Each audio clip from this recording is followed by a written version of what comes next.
Stressful. It's high maintenance. Yeah, it's super high maintenance. It's a really thin-skinned grape, so it's difficult in the vineyard. It's real prone to disease pressure, so you got to spend a lot of time making sure that you've got good airflow. You know, we do a lot of like by hand leaf pulling and by hand cluster thinning to make sure that you keep things all nice and open out in the air. When it comes into the winery, it's super delicate. Unlike Cab and Syrah, which you can throw off the wall like a bouncy ball, if you try to do that with Pinot Noir, it'll just kind of go splat and stick to the wall. So we actually, when we built the winery,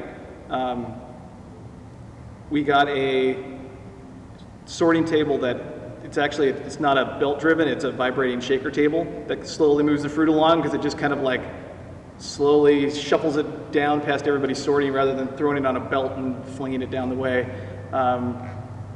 We have a destemmer, we don't have a crusher, and our destemmer is really gentle and it pulls the berries from the stems, they're whole berries, and they go into the fermenter as whole berries. But yeah, going back even on the sorting line, we yell at our crew when they start moving everything around so that they can find leaves and rocks. Super gentle with it all the way through.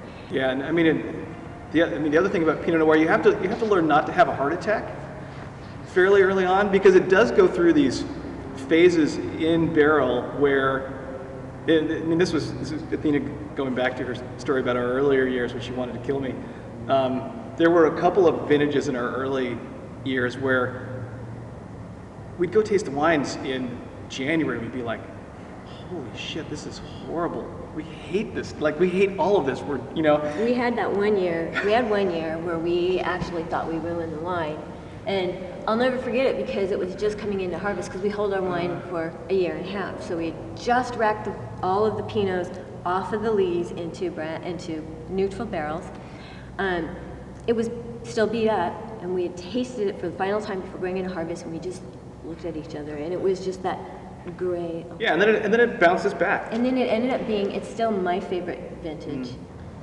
And it does bounce back. So now, and we do know, like right now the wines are really hard. We just put them in a barrel. They're going to go through malolactic fermentation. They're going to get really meaty and really just funky. And that's awesome. And then they're going to lean out, and then they're going to get hard again, and then they're going to round out.